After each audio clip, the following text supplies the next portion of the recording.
Hi, Glade. Hi, Rochelle. How'd your bees fare? So far they're looking pretty good. Oh, Um, good. I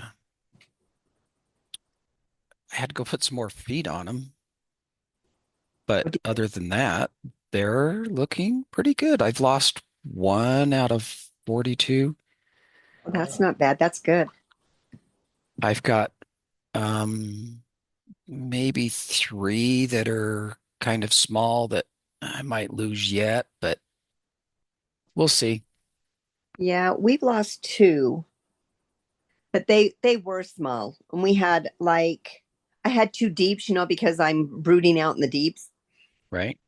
So the bottom deep was okay. It was filled out.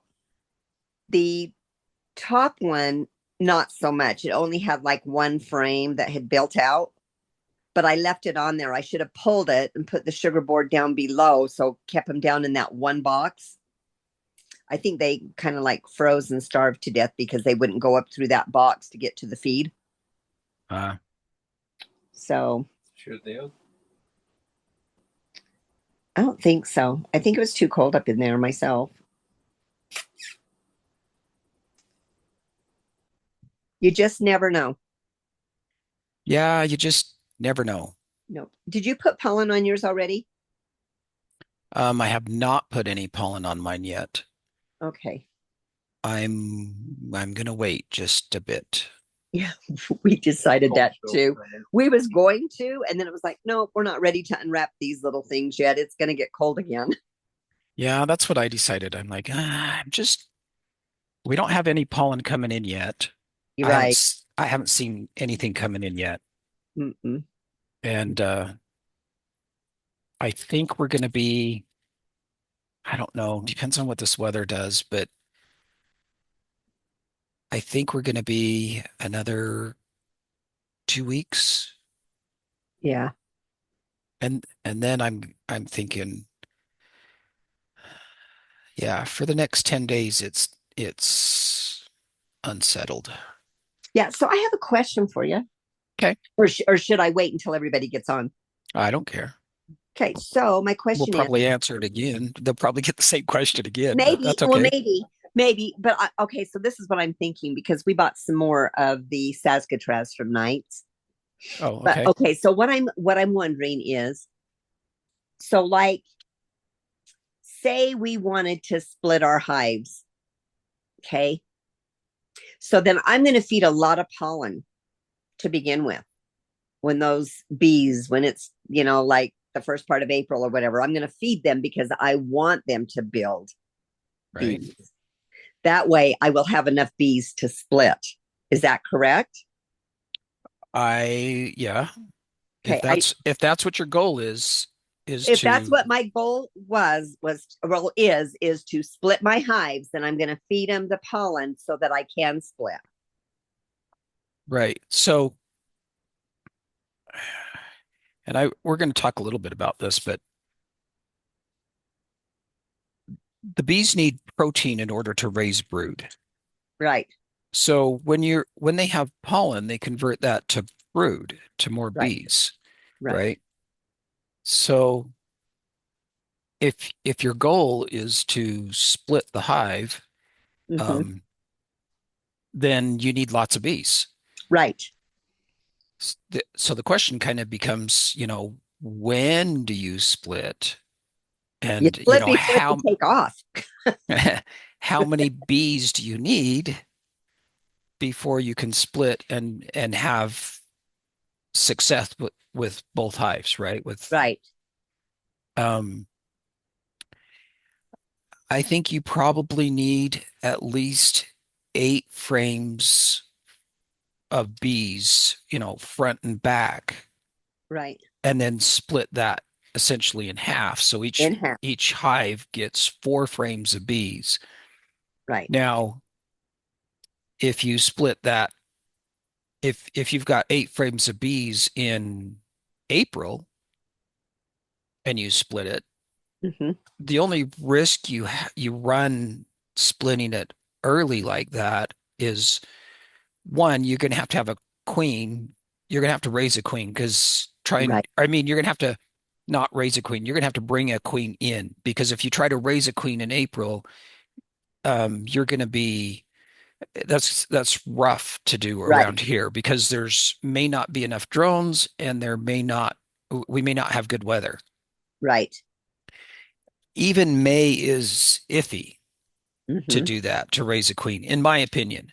No, Now, it, if you're that queen's emerging, maybe you start May 10th or something, and by the time she's emerging, you're kind of towards the end of May.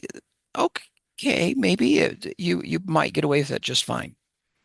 yeah. Um, I would rather have that queen emerging and wanting to mate like the first week in June, though. Hmm. Just a little later.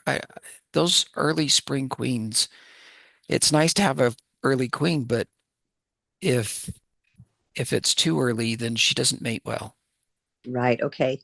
And then that defeats the purpose if she's not mated well. If she's not mated well, then you just defeated the purpose of splitting Right. your hive. Right. Now if you're going to buy a queen and bring a queen in and just have somebody ship you a mated queen Uh-huh. and you split, excuse me, I've got a I've got a cold and Oh. can't get rid of this stupid cough. Oh. Um, if you bring a queen in say towards the end of April and you've got a hive that's got 8 frames of bees, Hmm. then okay, split them, drop in that mated queen, you're off and running. Right. It's a whole different, it's a whole different scenario. Hmm. You could get a queen anytime in May and do the same thing. You might the question is, do I have enough bees to split? If Right. I've in your case, if there's a full box of bees, 10 frames of bees, yeah, you got Uh, enough to split. And right. that's a little bit difficult to tell right now Oh yeah, for sure. because we're not sure, how quickly are they going to build up? And that's kind of what I wanted to talk about this evening is that whole spring buildup. Right. And what does that mean? What does that look like? Right. Well, my problem has been, everything that you can do wrong, that's what I do. That's how I learn. I do everything Join the wrong. crowd. Yeah, it's how I learn. But so it's been, I've bought the package bees, not having any frames ready for the queen to lay. So that is a problem. So I think I learned my lesson from last year because that's what we did. And I think that's why we lost the two because they just didn't do well because they had no frames to lay eggs on, Yeah, you an know? empty foundation Yes, means nothing to them. That's not extra exactly. space. No, no. So she had nowhere to lay. So I've kind of learned my lesson on that. Always make sure if I need to buy a nook and then build from there. Yeah, drawn comb is just absolutely gold. Right, right. So I think that's what happened. And then I think I did have wax moth in the one hive. Hmm. Well, wax moth shows up after the hive is already weak. Does it? Well, Yeah. I think this hive was already weak.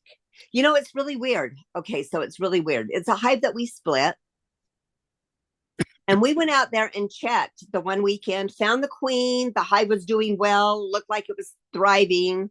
But I thought I had seen a wax moth way before there, then a worm. So anyway, but I couldn't see any of the webs, the cobwebs or whatever. Yeah. So anyway, we went out. Was it a week later, David, or was it 2 weeks later? And like the hive is gone. There is nothing in there.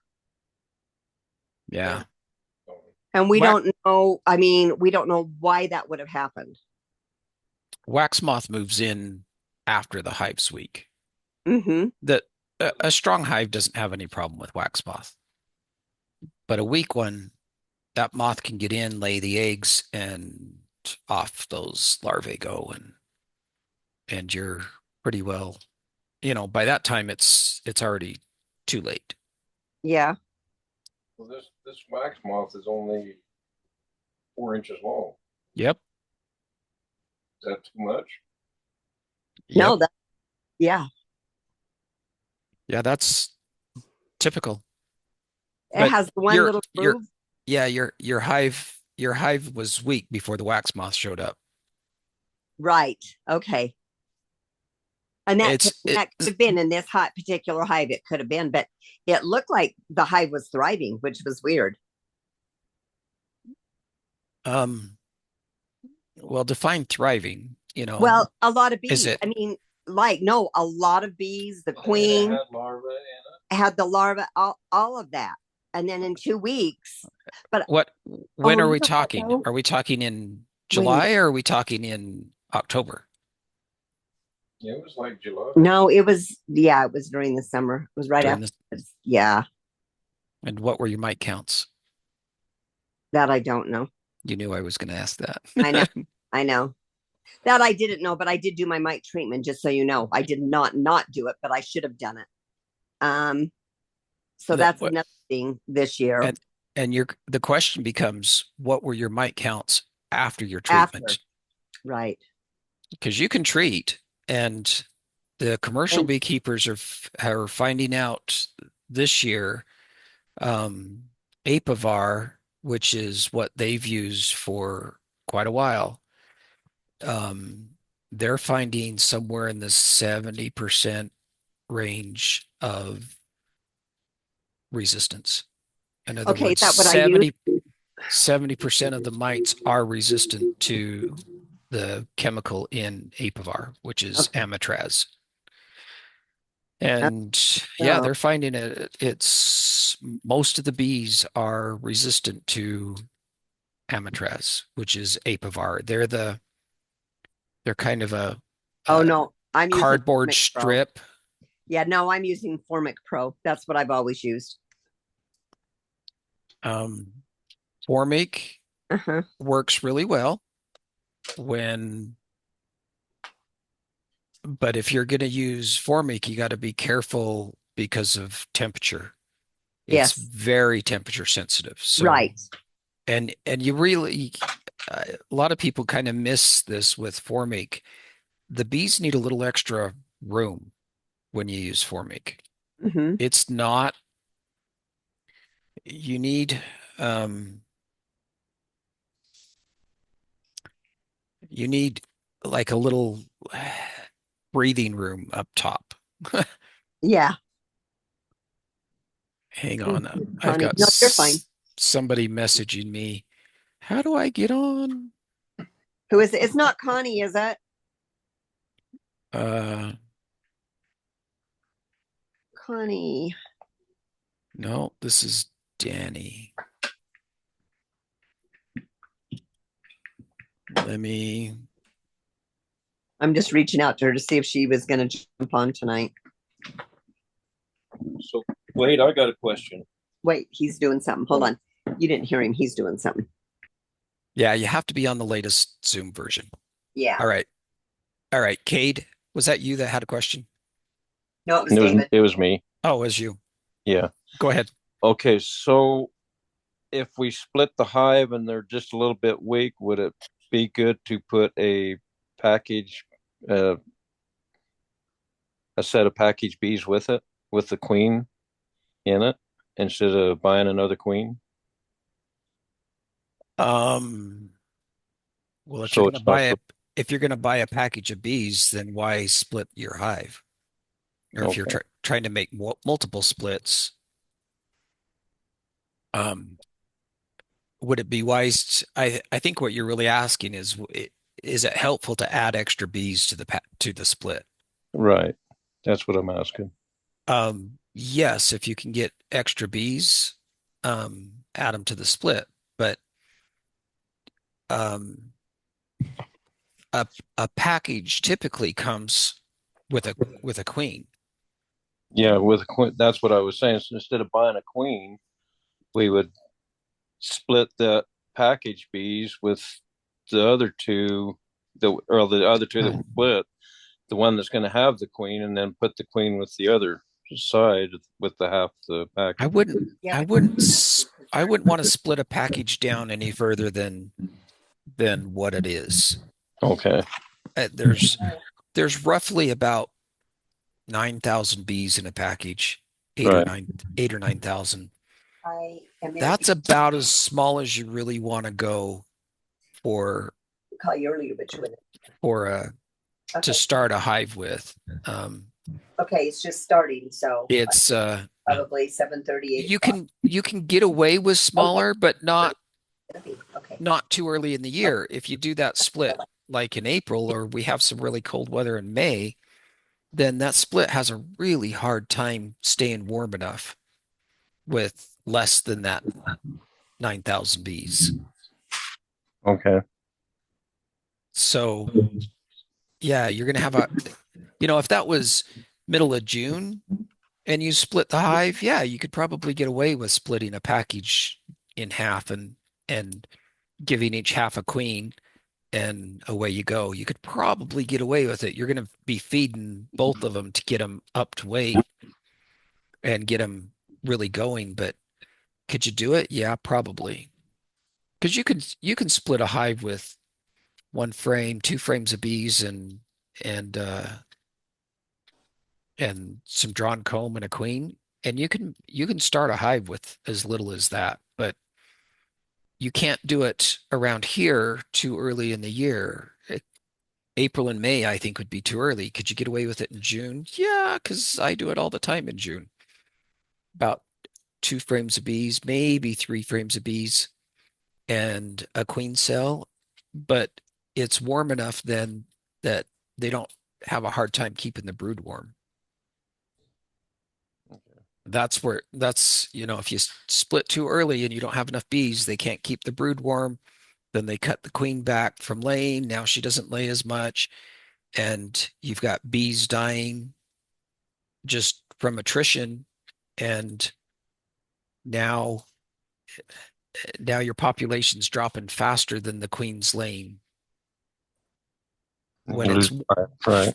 when it's warmer, then they can cover a little more brood and keep the brood warm. And that's easier for them to do when it's warm. That makes sense. Thank you. What I was going to kind of talk about, and those that have taken class from me have seen this before, but I'm going to share it anyway. Okay, so this is really a population graph. Um, this came from scientificbeekeeping.com, and Randy Oliver got the data from a beekeeper in Canada, in Manitoba, that overwinters his bees in a shed. Um, but what I want you to kind of um, focus on, or at least get a feel for, and some people have a hard time with kind of understanding this. Um, your bee population goes through this up and down cycle. So the the the months going across the bottom, I'll just tell you, are the black ones are the original slide. I added the red ones in and basically moved everything up a month because I think that fits closer to what our typical season looks like around here. Um, and what you kind of see on the left of the graph in the blue and the purple, that's your bee population coming out of winter, and it's fairly stable. But those are your winter bees, those are old bees, and the red and the yellow, or yeah, the red and the yellow and the orange, those are your new bees that are just starting to come online. Um, the black dotted line is the queen laying eggs. So how many cells of brood is in the hive? And you can see that for us between February and March, that's number of cells of brood starts to ramp up, which simply just means that in late February into March, the queen she's starting to lay.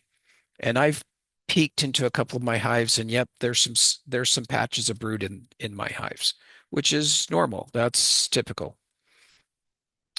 But you can also see that the winter bee population is starting to drop off, and we get this real um, decrease in population in March going into April around here. That's what that's really the die off of all your winter bees. That's what we call that spring turnover, where all your winter bees they're going to all die off, and the queen's got to replace all of those winter bees with new summer bees. And that's what's happening right now in most hives in the basin is this whole spring turnover. And it's actually one of the hardest times for bees because we're going through this spring turnover. They're trying to raise new bees, but they don't have incoming pollen. They don't have incoming nectar. And really all those new bees are um, they're being raised off of um, the fat stores of the winter bees. That's really where all that protein is coming from, is the fat stores of the winter bees. Those winter bees are all dying off, but they're raising the first of those new summer bees. And they've got to raise enough bees here in the next month to make that whole population turnover. So this is really kind of one of the critical times to get your hives through winter. We think, oh, if they're made it this far, they're good. Maybe.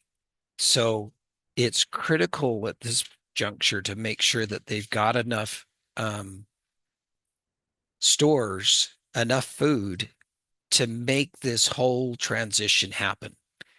And at the moment, I don't worry right now, and we kind of hit on this just a little bit. Right now, the weather's such that I'm not quite ready to give them protein, like a pollen patty. Not quite yet. In another week, maybe 2 weeks, then yes, then I'm going to give my bees a pollen patty because I want them to really kick in that brood rearing. And with an extra pollen patty at this time of year, they can do that. Now, they could probably take a pollen patty right now and be just fine, but I don't, this becomes a timing issue of if I if I feed it to them too early, they build up too quickly, and then they want to come May, then they want to swarm. So I'm trying to play this game of I want them to build up quickly, but I don't want them to build up too quickly. And you're just kind of walking this fine line of I want them to be raising bees, but not quite too many yet.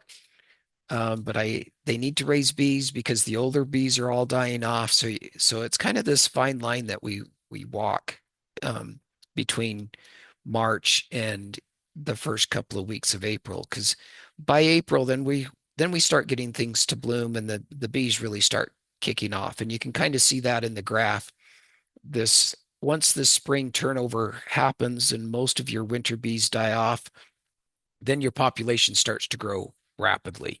And that's that spring um, turnover happening, and the summer bees are just going like mad. It's warm enough that they can get out. They're starting to bring in some natural pollen, and bees really raise new bees best on natural pollen. But a little bit of protein here in either next week or the following week is typically when I throw a protein patty in my hives, just to make sure they've got enough to make that spring turnover happen. And then you can kind of see typical the rest of the year, your bees are going to build in population, and our main honey flow is more like May through the end of July into August. Where theirs up in Canada, depending on what crop they're on, theirs is a little bit later. Um, and then in the fall, they're going to do this whole same population turnover again. They're going to transition out of summer bees and into winter bees. And if your hive doesn't make that fall turnover and transition from summer bees to winter bees, then your hive doesn't make it. And typically we see that happen um, by about December, January. Um, the rest of the summer bees have just died off, and your hive just got smaller and smaller and smaller until it finally got small enough that it just couldn't keep itself warm during the winter and then dies out. Does that make sense for everybody? Yep, that Yep, makes sense. makes sense. Yep.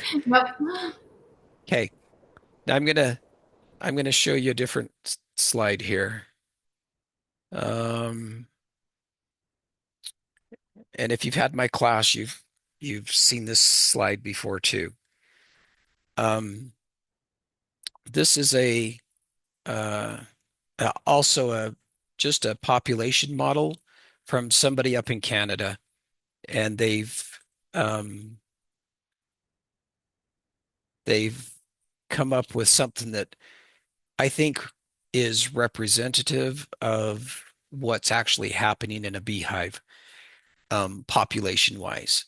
So I'm going to start this and just say I've got 5 frames of bees on February 1st, and it's a overwintered hive. So you can kind of see here, the red line is my total population of bees. The yellow line is the brood population, how much brood's in the hive. And then the orange line on the bottom is the queen laying eggs. And you can kind of see the 1st of February, the queen's not really laying. She might lay a little patch, and then she'll stop, and then she may lay a little bit more, and then she'll stop. And then here we are, you know, March 11th, and she may or may not be laying a little bit. Most of the beehives that I've looked into, they've got some brood going on right now. And what you'll notice here is I'm going to add this population by age, and the graph gets a little bit busy, but what I want you to kind of pay attention to is um, this purple line, which are nurse bees, and the gray line, which are foragers. So this purple line and this gray line, um, the you can see at some point where this purple line just flattens out, and that's your nurse bees. And really, what you're seeing here is the hive reaching a population level where they have all the bees that they need to take care of the brood. The queen can only lay so much, right? So if she's laying, and in this example, they've set it at 1,500 eggs a day, um, which is probably typical. Can she lay more? Yeah, she can. Some queens will lay more like 2,000. I've even heard numbers up more closer to 3,000. But if we just say 1,500 eggs a day, um, there there becomes a point where the the number of eggs, the number of larvae that's present in the hive is rather static because the queen can only lay so much a day, right? And then that means they only need a certain number of bees to of nurse bees to take care of that brood. And that's where you can kind of see in this example, somewhere around the middle of April, that purple line flattens out. meaning, okay, we've got enough nurse bees to take care of the brood. That kind of what that does is allows the rest of the bees, the excess bees, to become foragers. And you see that with the gray line a few weeks later, where all of a sudden now your forager population increases and then flattens out as the hive population kind of levels out for the summer. And that seems to happen somewhere. This nurse bee starts to flatten out somewhere in this 30 to 40,000 range. That's really, and then maybe 40 to 50,000 is kind of where you've got excess foragers, enough foragers that they're really, now you're starting to bring in honey because you've got excess foragers out doing their business. So in a hive that's overwintered, that's going to happen. This is, you've got excess foragers by the middle of May. And that's perfect for our honey flow around here to have those excess foragers hit just about the middle of May. Now you're going to have plenty of foragers for the rest of May, all of June, July, and you're good. And if you've got that kind of a population, you're going to make honey that year. That hive is going to make honey. But let's just kind of back up here and let's say typically packages of nukes come in on May 1st, roughly speaking. So let's use May 1st and let's use a 5 frame nuke with a queen. So this is now May. Look at where this population for the nurse bees and the foragers really starts to flatten out and become stable. So for foragers, this is upwards. You're again somewhere in that 50,000 range, and for the nurse bees, you're somewhere in this 30 to 40,000 range of bees in the hive. But look at the time of year when that really happens with a nuke. It's clear into first part of July before that really starts to happen. So if you buy a nuke, this is why they tell you you're not don't expect honey your first year. Maybe with a nuke, maybe not. That's because you really missed all of June for honey production. Now, this all depends on area and how well the bees are building up and what kind of forage you've got out there. But as a general rule, a nuke's not isn't really hitting their stride as far as honey production till about the 1st of July, somewhere in here, right? Now, if we change this from a nuke to a 3 pound package of bees, look at, you don't really hit nurse bees don't really kind of level out until again that first part of July, but you really don't start having excess foragers, the gray line, until August. You're not hitting that 45,000, 5,000, 50,000 bee level of population clear until August. And that's why a package is unlikely to make honey that first year. If you've got an overwintered hive, you are with even 5 frames of bees, you're so far ahead of where a package or a nuke would be. So if this is your second or your third year, or 2+ years, whatever, this is kind of what you can expect if your hive's doing well. Okay, now I'm going to do one little thing. This should scare you. If I started my year and I said I had 2 mites in my entire hive at the beginning of the year, just 2.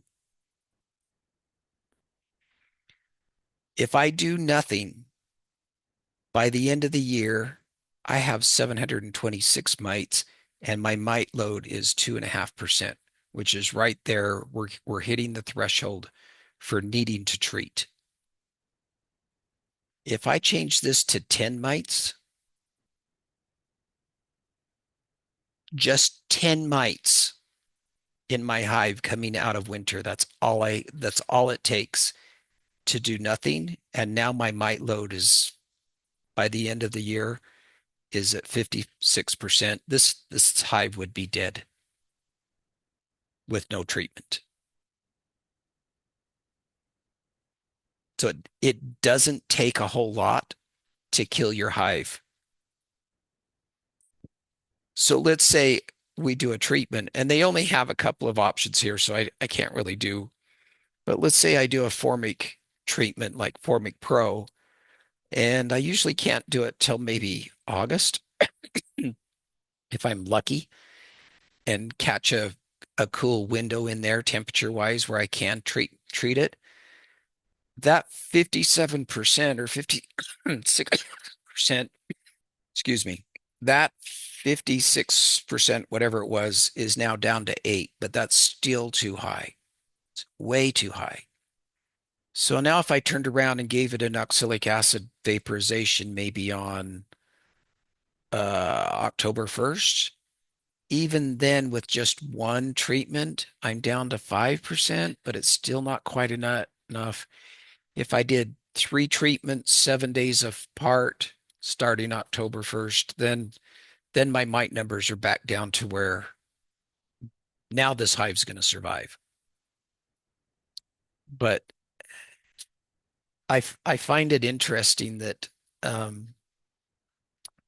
the beekeeping world, we tout this, we throw this number of 3% around all the time as you, when your mites hit 3%, then you need to be treating, which is true, but we tend to have this idea of I'm gonna let my mites go and just let them go until they hit 3%, and then I'm gonna knock them back down.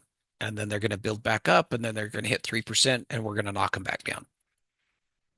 What I found um, in my beekeeping world is if I can um, if I can keep my mite levels low all season long, then my hives do much better going through winter.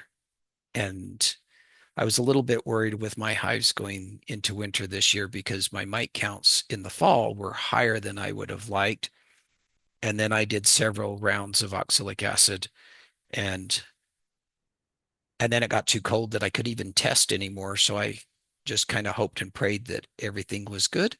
Now it looks like my hives are going to make it, though. I mean, I had 42 hives going into winter. I've lost one. I may lose maybe 3 more. I've got 3 outside that are pretty small. Really, just what I wanted to kind of talk about was just that it's spring, time to get out, kind of get those hives going, but don't be too eager to pump them with some protein quite yet. At least here in our area, I think we need to wait just a little bit. I'm still feeding with dry sugar. I haven't switched over to syrup yet, and I probably won't until we start hitting 55 on a regular basis during the day. And then I think you can switch to syrup if you've got a way to maybe feed them in the hive like a frame feeder or a bucket on top, um, or a top feeder. Then you could probably switch to syrup. All right. What questions have you got? These guys got? How's everybody else's bees doing? Laura, how's your bees? They seem to be okay. I've been worried about one of the two hives because there seems to be a lot of bee poop on the outside. Ah, I'm a little bit concerned about that one. But the other one seems to be fine. So I'm just waiting. We've been feeding them with sugar. Yeah, and just making sure they're supplied. Keep the sugar on them. The bee poop is dysentery, and if you, this is one that um, sometimes the beekeepers will get in an argument over this, but some beekeepers feel that if there's bee poop on the outside, that's a sign of nosema. Okay. But if you read Randy Oliver's um, stuff and go through some of his studies, he will tell you that nosema does not cause that bee poop on the outside of the hive. He will tell you flat out, nosema does not cause that. Um, it is a form. It is dysentery. It is basically diarrhea from the Mm-hmm. bees, and what he says can cause that, may not be the cause of this, is a couple of things. One is too much pollen or too many solids in the bee's guts going into winter, Yeah. which may be a sign, which may be, maybe the beekeeper gave them a pollen patty way, way late in the summer or way late in the fall. And if you do that and the bees can't get out and fly and have a cleansing flight, then you get bee poop all over the outside of the hive. The other part of that may be just the type of pollen that they're gathering. Some pollens are not as, especially in the fall, are not as good for the bees as we would think they would be. And some pollens are really hard on the bees' guts, and they can't deal with it. Their bodies they just got to go. And then when I they have to go back and look. I'll have to go back and look in my uh, Hive notebook and see when we gave him the pollen patty, because maybe we did give it to him too late, and maybe that's why. Now I don't mind giving a pollen patty in August and Mhm. maybe even the 1st of September. After that, I don't usually give them a pollen patty. Um, that's just me. Mhm. And it could be something else, but from what I've read, it's that's not a sign of nosema. Okay. Doesn't mean your bees don't have nosema. In fact, one of the things that I had my bees tested by the state. Well, the state participated in the national honeybee survey, and because I have an apiary with more than 8 hives in it, then they like to come out and test mine, which I absolutely love it when they do because I get thousands of dollars worth of testing on my hives done for free. And all I've got to do is just let them come take some samples. And it's no big deal. It really isn't. But one of the things that showed up in my hives was nosema. Hmm. And the levels of nosema, and, and again, I think this is something um, that it's just like you and me. We carry bacteria and viruses in our bodies all the time. I mean, we constantly have a certain load of bacteria and viruses that our bodies are able to just handle. And my body right now, I've got a cold, so it's not handling it. Whatever bug it is, it's not handling it very well. And I think bees are no different. They have a certain level of bugs and viruses and bacteria in their systems all the time, but their immune system's able to deal with it most of the time. And I had the nosema levels in the spring when they tested were fairly low, and then in the fall they were much higher. Okay. So yeah, it is a possibility that it's nosema, and the only way to find out if it is nosema, then if you have nosema, is to do a microscope. Uh, you have to take the bees and you squish them up and look at it underneath a microscope. And if you have access to to a basic microscope, and I'm talking basic, it's the same kind of uh, I think it's a 40x or a 400x, whatever it is that they use in like a high school. It's not this isn't a big fancy microscope. You just have to know what you're doing. Um, and you can look at it yourself and get an idea of what your nosema loads are yourself if you've got access to a microscope. I don't, but it's not that hard to do. I've seen it done. It's really not that hard to do. It only takes about 10 bees, and you just kind of squish them up in a baggie and you get this yucky orange liquid, and you just put a drop on a microscope slide, a slip, and take a peek. So um, the best thing to probably do is just keep um, food on them, and then hopefully they've still got enough bees in the hive and they can still raise some of make that spring turnover. And as long as they can make that spring turnover, then feeding them some thin syrup as soon as you can will be helpful to help clear out their guts and clear out their systems. Okay. Because with a normal cleansing flight, it's not going to be like all over the box and everything, right? No, typically a cleansing flight, they'll fly out away from the hive enough, Right. but the bees are getting out of the hive, but not very far, and they're crawling all over the hive and Yeah. just letting it go before they can actually take flight. Okay. Um, yeah, but that's probably when you're going to want to watch and see how much, once it gets warm enough that you can actually get into the hive and actually do a brood inspection to see how much of that bee poop is on the inside of the hive. If it's all over on the inside of the hive, then you might consider replacing those frames Okay. and pull out any frames that just have nasty amounts of bee poop all over them.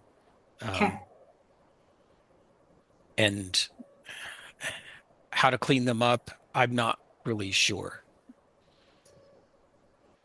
I've Maybe heard, just replace them. yeah, some of them just replace them. I've heard dip them, spray them with Clorox solution. Um, I don't know. I'll let you know what I try.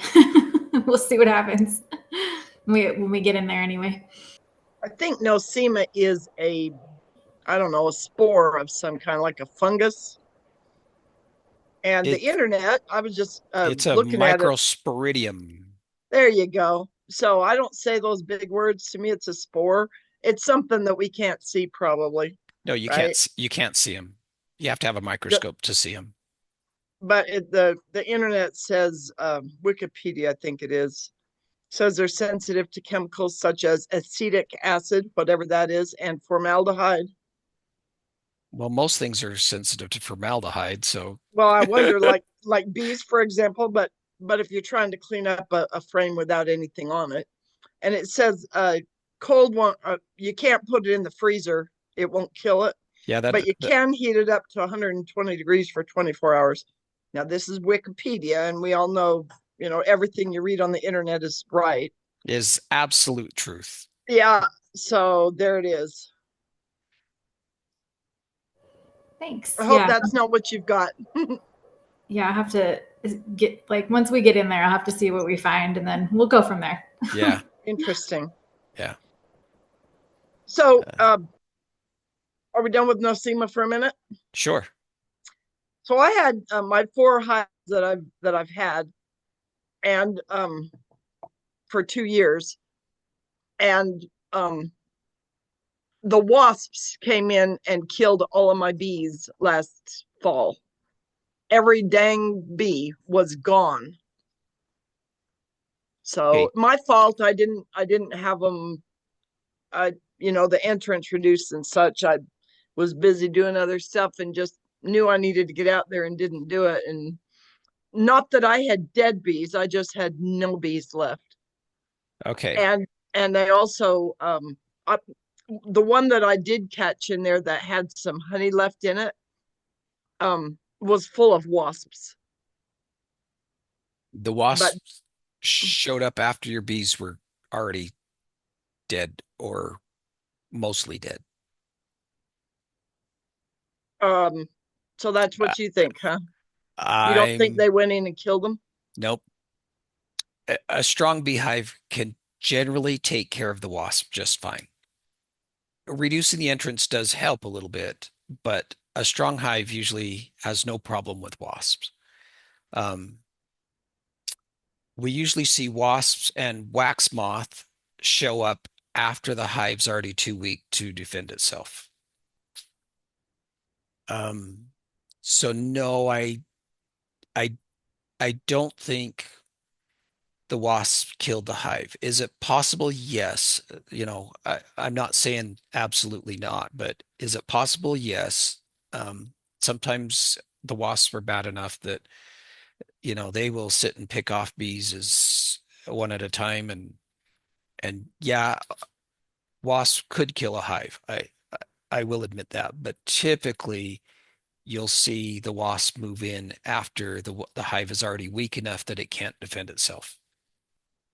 The wasps want the brood that's in the hive. They want the larvae. They're not after the bees, the adult bees themselves. They're after the larvae. And as soon as they can gain entrance into the hive, um, they're going to clean out that larvae in a heartbeat. Okay. And European honeybees, our bees, have no defense mechanisms for wasps. They don't. They can't do anything about them other than um, essentially guard the entrance and kind of jump on the wasp and try to keep them out of the hive, which a good strong hive is generally capable of doing. Well, these are the horizontal hives that I built, and I have to admit that I had a big gaping holes in the bottoms, both sides, in addition to the regular entrances. Just it was a design flaw, and I'm working on that this year. But I'll bet they went in there. They may have gone in um and taken the brood, and then they just died out. But the last time I looked at them, probably in September, I guess. They had, I had 40 frames of bees in there and brood. And then I went out, I don't know, 3 weeks later or something, like before it got cold ever, and there were just no bees left. And they were all robbed out, other than the one I did actually get a few frames, but to Yeah, steal for myself. yeah. If they had basically extra access to the hive, then yeah, the wasp could have easily taken care of the hive if because They there comes a they did. point I really screwed up there. there comes a point when the bees just can't. They've got too many doors to police, and they just can't Right. police everything. That's why I think it happened. But have you never heard of wasps killing an adult bee? I don't know if they do or not. Oh, they may kill an adult bee, but that's their and and it kind of depends on the wasp. We don't have the real nasty wasps around here um that they've got some in the south that are um they will basically kind of sit hover in front of the hive and wait for a bee to come out, and they'll just reach out and grab it and tear its head off, and then they'll wait for the next one, and they'll kill the bees until their population's just small enough that now the wasp can get into the hive and get to the brood, which is what they really want. Wow. And So we are we at the point though right now where if I wanted to try to prevent at least some of them, um, we could treat for wasps? um It's wasps about are going warm to enough, be isn't it? the wasps are going to be coming out here in the next 3 weeks, right? So put out your wasp traps early. And when you do that, see for a wasp, the queen is the only one that overwinters. The workers don't overwinter for wasps. The queens are the only ones that overwinter. So first thing in the spring, the first wasps you see, those are all queens. And they start the nest and start the establishment of the nest, and they do the gathering, and they do the nest construction, and they do the feeding of the larvae, and they do all of that, until they start having enough other workers to help with that and go gather the food. So if you put your wasp traps out early, as in it's a little, we're going to have some nasty weather here, so I'm not sure you're going to see too many wasps for the next couple of weeks, but in about 3 weeks, put out the wasp traps and you will catch the queens, and you'll put a big dent in your wasp population. Good info. Yeah, get a hold of the queen. We're never going to prevent them all. We've got Right, acres and acres here, but right right. here, anything I can. They're a terrible problem. We've got guys that come and work for us, and they get stung all the time by So wasps, and yeah, they say, yeah, it's your honeybees that are doing it. And I'm like, nah, I don't no, think so. no, Not unless you were over next to the hives bugging them. right. Um, So my bees get blamed for a lot of the yellow jackets or wasps or whatever they are. they do, and everybody else's does too. So I had one yard when I started that I just I went out there, and it literally was whack-a-mole with the wasps on every single hive. I could just sit there and with my hive tool and just whack 10 or 20 without even batting an eye. And I'm like, oh, I got to do something. But my hives made it all the way through winter. They did just fine. Um, but the next spring, I started putting out wasp traps early, and like the 1st of April. That's just about right around here. And I I had a wasp trap out there by those hives, and it completely filled in just a few weeks. And that summer, I still had some, but not near as many. And then I did it again the next year. And now the wasps out there, the population, there's a few around, but it's not anywhere near what it used to be. Not any close. And now it's reasonable. So I'm not when you say wasp traps, what does that? I mean, they just got the typical go to the garden center wherever and just buy the yellow hangy up wasp traps that have the little yellow thing on the bottom, and you put a little, it's got scent in the bottom. That scent's attractive to the wasps. The bees don't like it, so that you're not attracting bees. So you can put the wasp trap near your beehives, and your bees aren't going to get into it because they're not attracted to that scent. Um, I think for the number of them that I may have to have, that might be cost prohibitive. I think didn't you tell us last year there's you could get some like canned cat food which has animal protein in it so bees won't touch it and mix in fipronil if I uh, remember right, Fipronil, yeah. Um, which is I think a dog wormer or something. it's a roach bait. Um, Oh really? yeah, I think it's a roach bait. Would boric acid work? I happen to have some of that. Usually comes in a like a gel. Uh, Combat. Oh, is it Combat?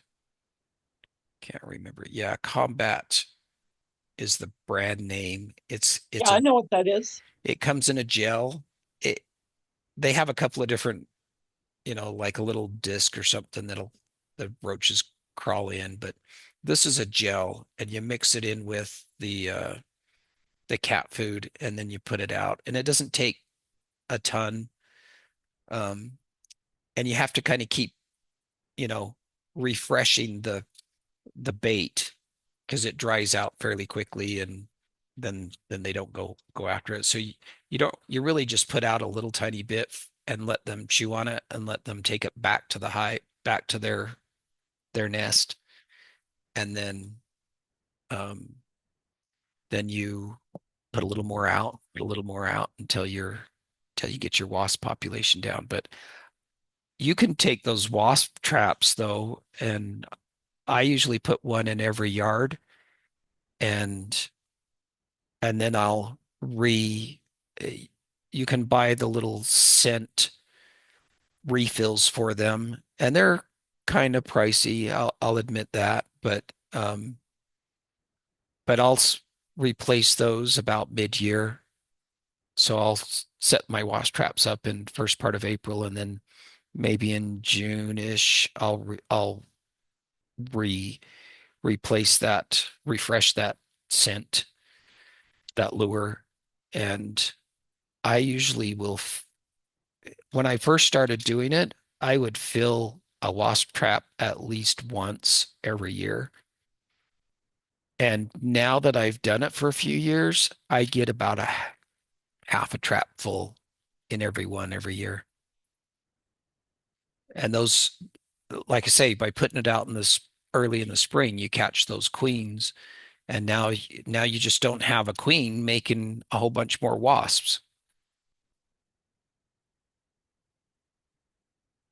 So get those traps out here in a few weeks, about the 1st of April. And it's been so much warmer this year. I just wondered if maybe a little earlier. Don't know. I haven't seen any yet. Yeah, I haven't seen any yet either. We've been fairly warm, yes. Rochelle and we were just kind of talking about that. It's going to turn off cold here again. We got some stormy weather coming, and then nice days and stormy weather, and unsettled for the next little while, which is typical. 47 Friday and Saturday, and 60 on Monday, and then 49 on Tuesday. So Typical March weather. typical March, yeah. Cade, how's your bees? I've got some bees. That's all I know. You you've got bees. Yeah, I went into winter with like 9, 10 hives. I lost one that kind of mystifies me why I lost that one because it was a really good hive and had my mite counts down on it, had it looking good, and the one sitting right beside it, I got a queen in it later in the fall and was worried about it, and lo and behold, that's the one that's alive still. So I got some good hives going still, but yeah, when you're talking about your mite counts and stuff, I'm really pretty excited to see what the new Verax sand strips will do. I've heard mixed reviews on them so far. I'm excited to see what they'll do too. I really like having a oxalic acid extended release in my hive. Um, I did it 2 years ago. I'm off label here, so you know, don't say Glade told you to do it. Um, but I made up the sponges, it's just half vegetable glycerin and half oxalic acid, and dissolve the oxalic acid into the vegetable glycerin. You warm it just enough to get the oxalic to dissolve, and that's all it really takes, and then just soak the sponges in it. And Yeah. I did it 2 years ago, and I had going into fall, I had almost zeros for mite counts. And I meant to do it last year and just could not. My life just didn't let me have the time to do what I normally do. And so I ended up not doing it at all last year. And my mite counts going into fall were way too high. I was really kind of worried that I was going to come at this time of year and not have any bees left because my mite counts were so high in August. And I treated, it knocked them down some, and I thought I was going to be, after the treatment, I thought, okay, I'll be good. I used Formake and I thought, oh, I'll be good now. And then I did a mite check again and I'm like, nope, still too high. And then weather turned and I ended up just using oxalic acid vaporization and just hit them like 3 times in a row, just a few days apart. And and then it got cold and I didn't even dare check. And I just had to cross my fingers and hope that I got them down enough that they were going to make it through winter. And so far, they're looking pretty good. So, and I've hit them a couple of times since then with oxalic acid as a vaporization. Just I like about the end of uh, any time in October, as I get close to the end of October, you've almost got no brood in the hive. And if you can hit them with an oxalic acid vaporization when there's no brood in the hive, you're going to get 98, 99% of those mites. You're just going to hammer them. And I got away with it this year, but Yeah. I I'm actually, definitely going to be putting some oxalic acid sponges or the rock sand. I may try the rock sand and see how they do. yeah, I was actually able to get a oxalic acid treatment on mine 2 weeks ago. It was warm enough, and so I treated them with oxalic acid. And I also got into some of them hives, and I don't know how that treatment's going to do because I had a lot of brood in those bigger hives. More brood So, than you'd think at this time of year, right? oh yeah, I had capped brood. Yeah, more brood than I thought. Yeah. It's a good hive. It's surprising how much brood they'll keep, even when it's cold like it has been. I mean, we're still getting down below freezing at night, right? It was 24 at my house last night. So, Yeah, yeah, those the bigger hives I've got a lot of brood. The smaller hives are not able to keep the brood warm, I don't think, and they don't, they're not building up like the others are. But right. yeah, As soon as we warm up a little bit more, we start getting days that are, in that 55 to 60 range on a consistent basis. Go into one of those bigger hives and grab a frame of capped brood that's just about to emerge and drop it in one of those smaller hives and yeah, give them a boost of brood that's about to yeah, emerge, and that'll help keep that big hive from wanting to swarm on you. Because if they're yeah, raising that much brood now, they're prepping yeah. for swarm, right? Oh That's their yeah, goal. yeah. Eh, I'm eager to see about the Varaxan strips. Not to change the subject, but Yeah, what I've read about them is, don't look to knock down a high mite count with them, but try right. to maintain with them. Yeah, that's not their purpose. But if you could put if you could put Roxanne strips in your hives, let's say middle of May, and leave them in until the 1st of July, because you can use them and still have honey supers on, Yeah, which is a huge advantage. But if you can leave them in for a month in there, it's gonna, you know, it's going to keep your mite levels low. If they're already low, it's going to keep them low. If they're already high, then it's not going to do that much for you. yeah. That's what I like about the whole idea is you can treat any time with them, so Yeah. they're not heat dependent or nothing. Yeah. And now you're keeping your mite levels low all the time and not doing this let it grow, let it grow, let it grow and hit 3% and then knock them back down and then let them grow and hit 3%, knock them back down. Now you're keeping them low, you're keeping them under that 1% range all season long. Your bees will look better. They'll be healthier. They're, they'll make more brood, which means they make more honey. And now they've got more stores for winter. And that whole fall turnover happens the way it's supposed to. And now you've got healthy winter bees, and it just compounds all the way through. Yeah, they're a little pricey, but I think they'll be worth it. But Yeah. we'll see. Yeah. Well, beekeeping is a hobby, and if you're not spending money on your hobby, then what are you doing?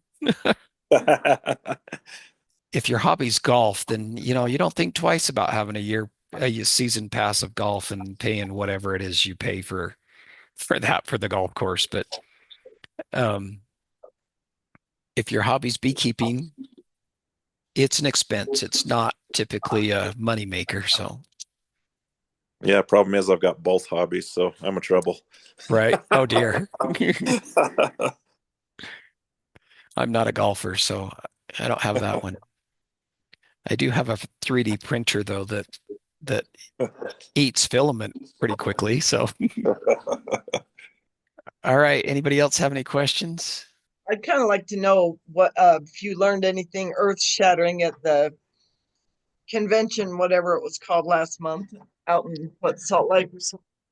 So the Utah Beekeepers Association annual convention last month. Um, by the way, I did not get reelected, so I'm off the board now, which is fine. The person they put on will be fine, and I'm okay with it. It's fine. One of the things, so one of the speakers was Blake Shook. If you know who Blake Shook is, he is a commercial beekeeper in Texas. He runs, I think he said about 10,000 hives, and then he brokers for other beekeepers as far as arranging for bees to go into pollination, whether that's almonds or whether that's watermelons or whatever else they're pollinating.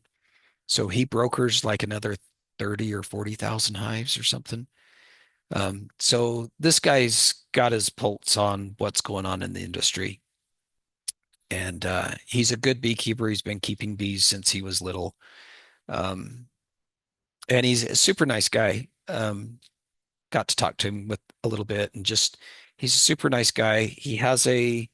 Besides all his bee operation, he has a bee supply store out of Texas called the Bee Supply. And if you're looking for equipment, yeah, prices, I've looked at his website, prices are reasonable. You can get the same stuff that you're getting from the other bee supply stores. He's got it all. Anyway, one of the big things that they're talking about in the beekeeping world right now is the the massive die-off. Commercial beekeepers are seeing a loss of around 58%. Some of the commercial beekeepers are seeing losses as high as 100% loss. They were probably short bees for almond pollination this year because of the high loss. And if you go back in the studies, the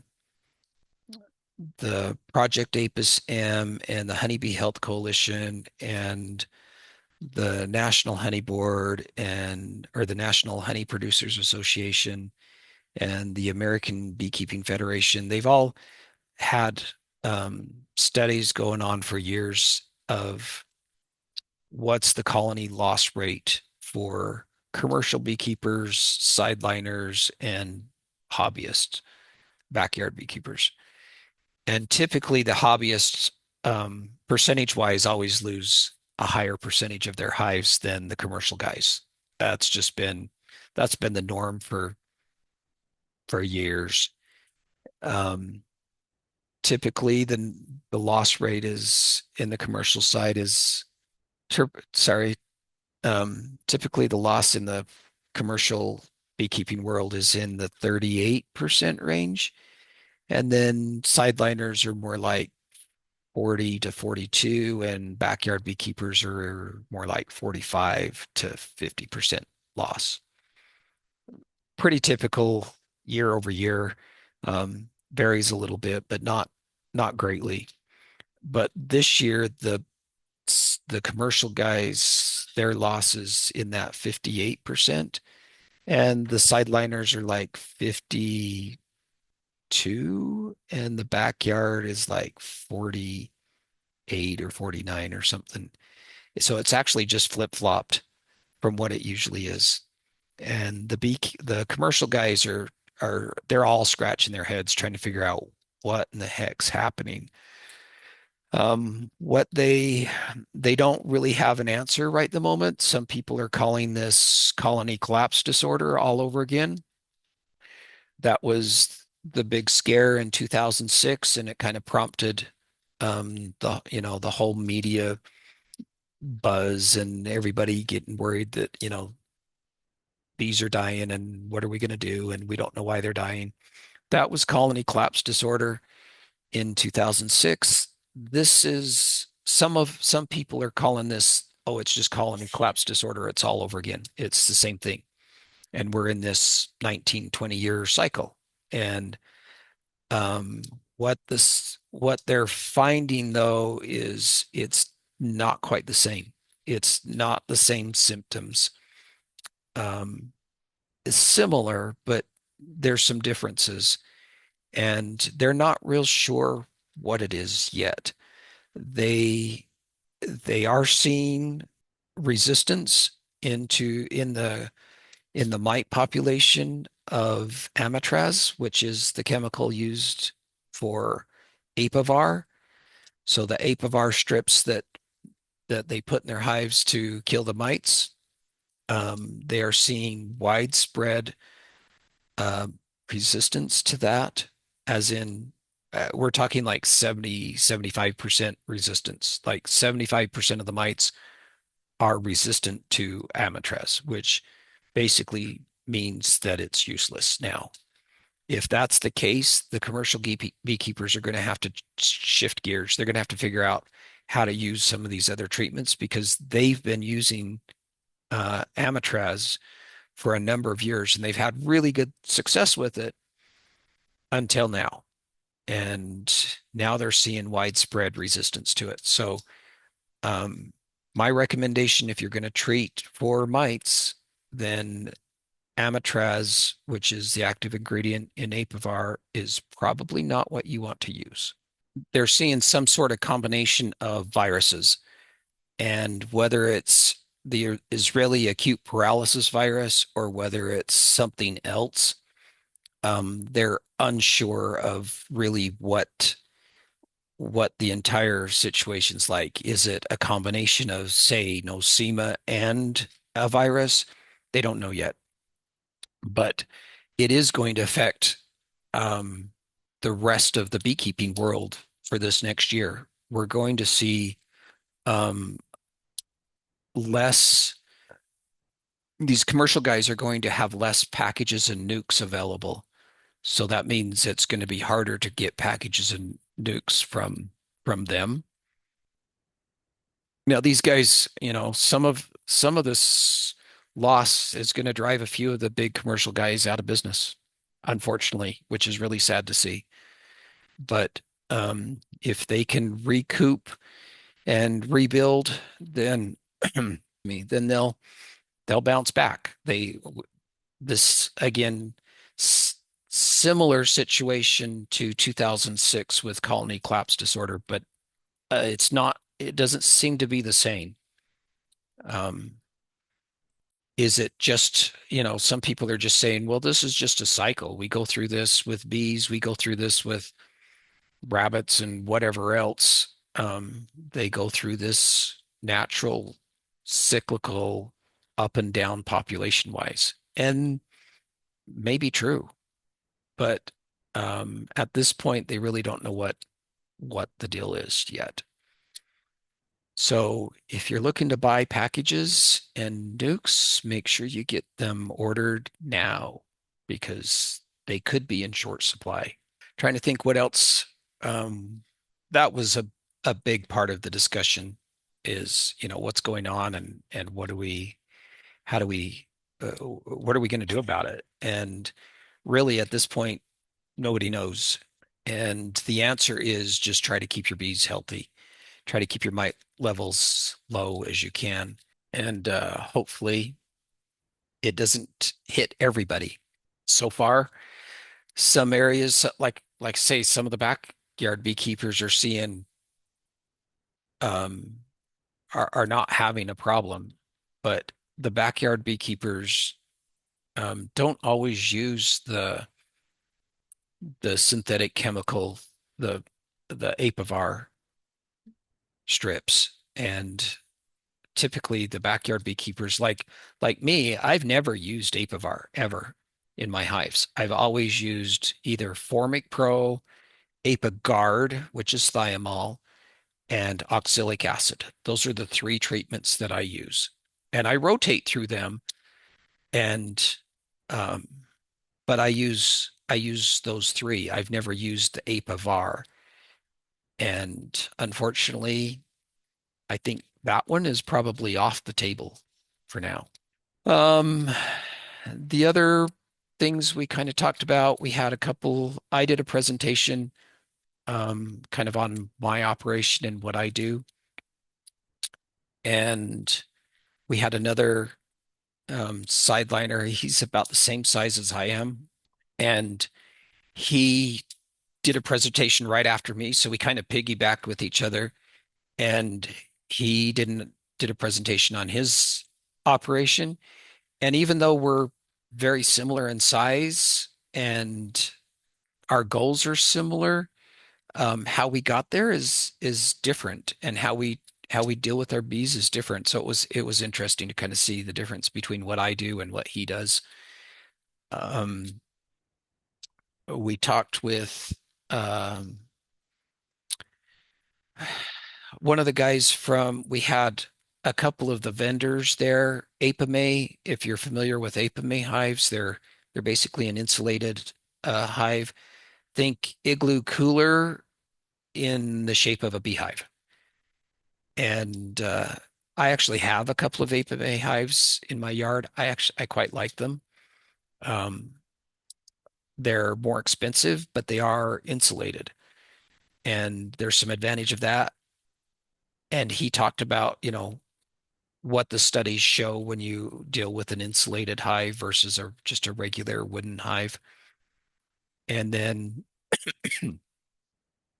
the other vendor there was Hive IQ, and they also have an insulated hive. And um, the scientific literature that he presented was almost identical to what the Apame guy is saying. So the two of them kind of um, collaborated or corroborated their both sides, and the argument is an insulated hive um, does do quite well and may be beneficial not only in the winter but in the summer, because your hive needs to maintain about 95 degrees where the brood area is. Well, we know around here it gets much hotter than we get over 95 degrees. And if you put your hand on the top of one of those telescoping covers with the aluminum on top, you're going to get burned. It's that hot. And so we know, hives are at risk of overheating, and that's what you see, in July. You've got all these beards at the end of the day, the bees on the outside of the hive just hanging there, and they're bearding on the outside of the hive, and that's because they're too hot, and they need to cool off the brood area.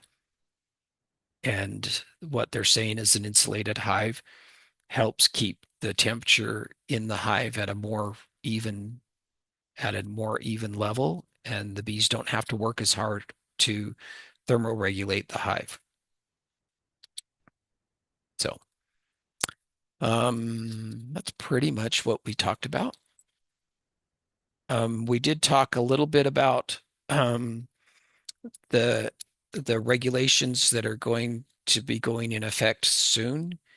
I forget when they actually go into effect. So last year, um, in the legislative session, there was a bill introduced that basically the idea for the bill was we want we wanted to prevent some of the cities and towns from imposing regulations on beekeepers that were just essentially stupid.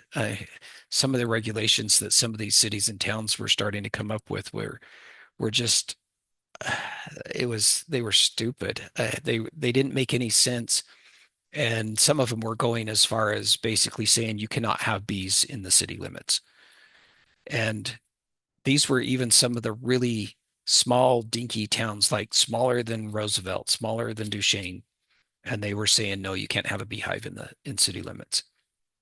And so there was a legislation introduced that the idea was we were just going to make a rule that the cities and towns couldn't restrict beekeeping um, in any of the cities and towns.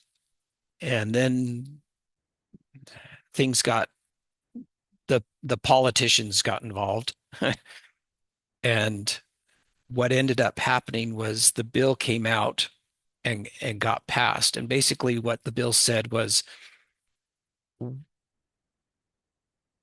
the bill required the state to form a committee of a number of uh, interested parties. Some of those were basically the Department of Food and um, Food and Agriculture that the state bee inspector is part of.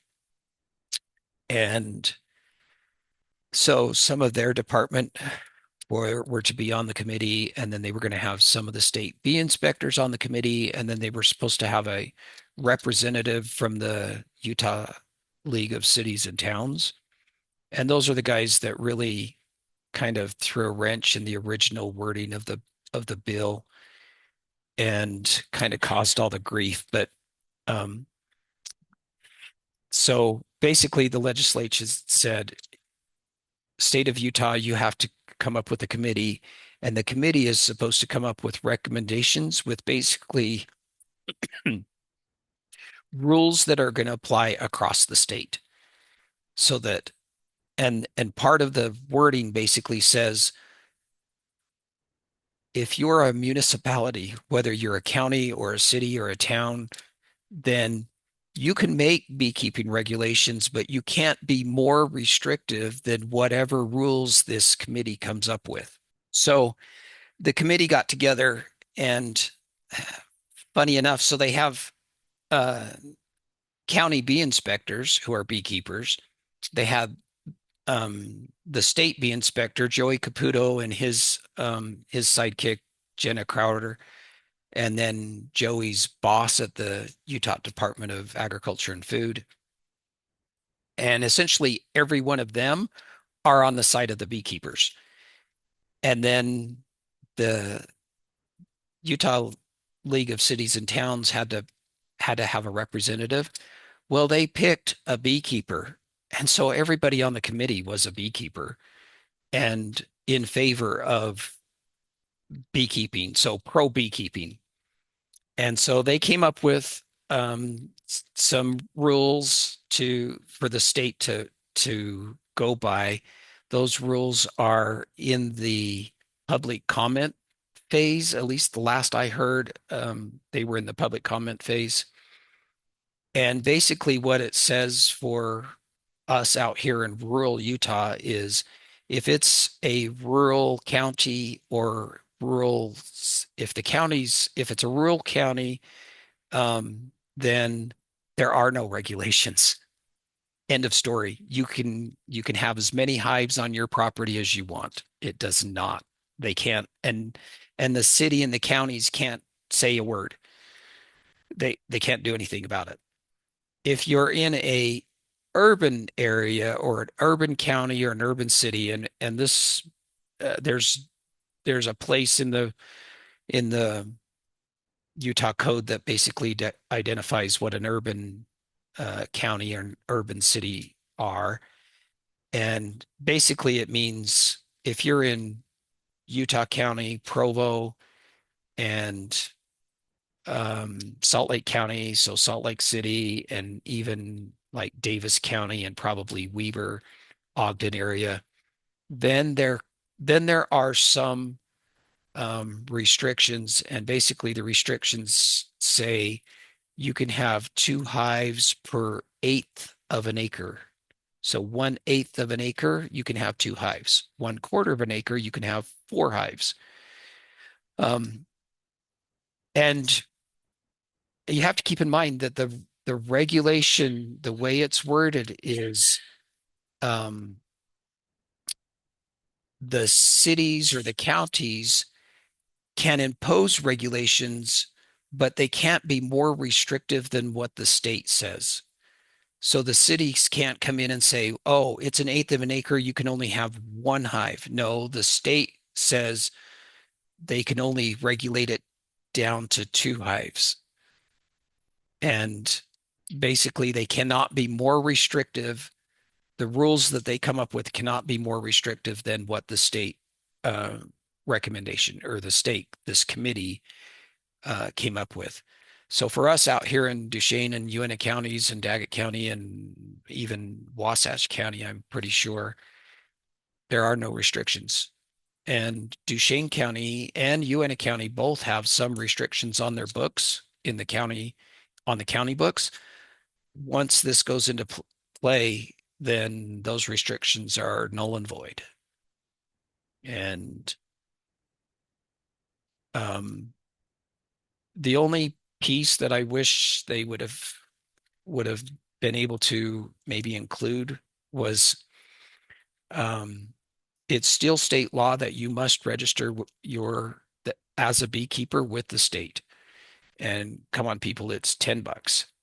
And what it gives you though is access to a state bee inspector, that if you've got something going on in your hive, you can have a state bee inspector, or at least a county bee inspector, come out and check your hive for free.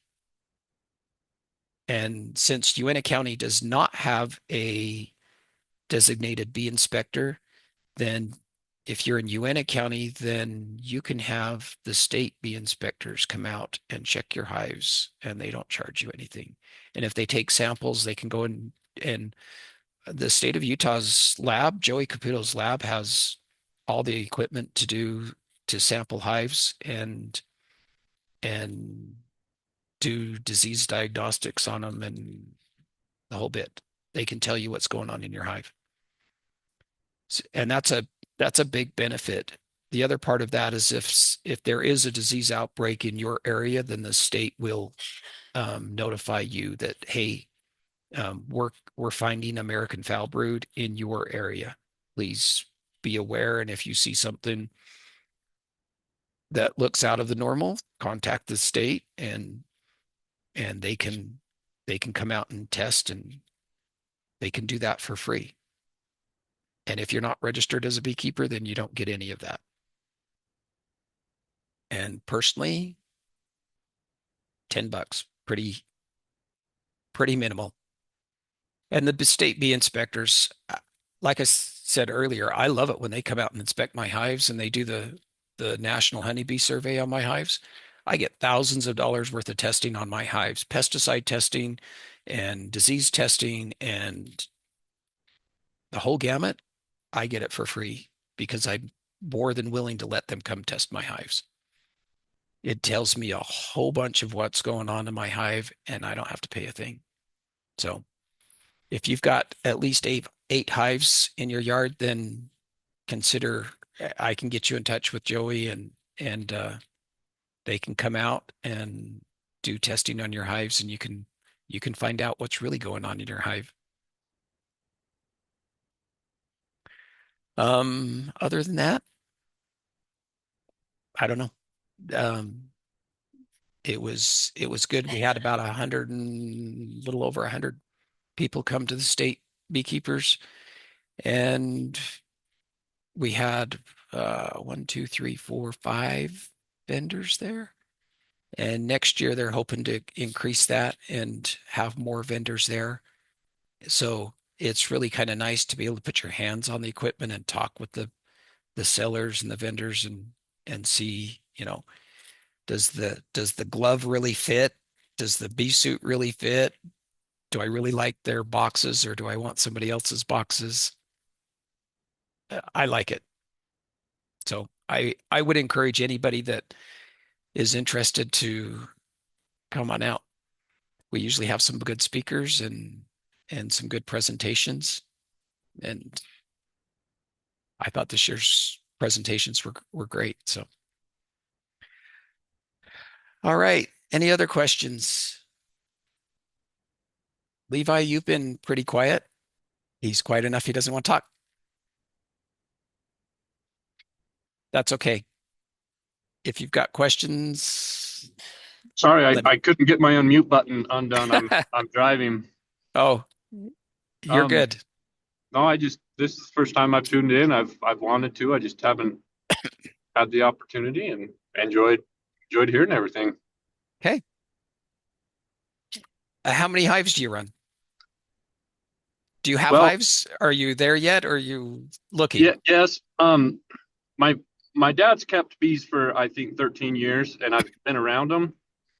And I caught a swarm last year, and I did a cutout out of somebody's chimney last fall as well. And so the swarm's doing good. Part of that I think is because we treated them, and then the cutout we didn't treat, and they died. Yep. As sounds expected, as expected. Well, I hope it's worth everybody's time. Is there something you would like me to kind of go over next month? Do you have any preferences? We're just about to kick off this season. As soon as that pollen starts coming in the door, things will be a go. We probably ought to talk a little bit about swarm prevention. I can spend a little bit of time or a lot of time on it. So Always a good spring topic, and making splits and whatever. making splits. Everybody's going to be ready to make splits this year, right? I'm not, seems I'm starting over, but probably everybody else. Well, I'll have to make a split. I know how nukes go. I'm not going to get packages. I'm just going to go ahead and spend the extra $50 and get nukes. But I know from experience that if you're not paying attention, they're going to swarm on you in about a month and a half. Just because it starts as a nuke, it doesn't mean it's not going to swarm. If you leave them in the box, in that 5-frame box, it's gonna swarm on you. I actually think the first year I had mine put them into a 10 frame immediately, except it was only 8 because I put a feeder in there. Right. And then I added a box on top of that with 10 frames. And I'm not sure at that point if I knew I was supposed to, encourage them to go up. Kind of think maybe I knew it, but I'm not sure if I did. I know it now, but I'm not sure if I knew it then. And then I said, oh, okay, well, I got lots of time, man. It'll take them forever to build out those brand new frames and such. Yeah. 3 weeks later, I'm like, they're honey bound. Yep. With just the 2 boxes. So it can happen quickly on a good honey flow, and you've got a good queen and they're off and running. So I had the nukes for about a month at that. I think I got a Memorial Day weekend, and that would have been, I think, the last week in June. So 1 month, and they had filled up the 2 boxes, and they were ready for a honey super. Yep. So yes, yeah. you can make honey off a nuke. I've made a lot of honey under the right conditions, but not everybody gets that. right next to alfalfa fields. Yeah. Well, did you let the alfalfa field go to bloom though? They did, actually. That's why. Yep. That's why you made honey. Well, at least a couple of them did. Some of them tried to get the higher protein, but at that point, they were just trying to get bulk. So it worked out. Well, I have alfalfa fields around me, but they always cut them. Tell them to stop doing that. I try. All right, everybody. I don't want to keep you too late. I already went Thank you, Longer, Glade. longer than I thought we would, but that's all good. Bring your questions for next time. Tell me what you want to talk about. Okay, thank you, Glade. Okay. Have a good night, everybody. Thanks, Glade. Hope you feel better.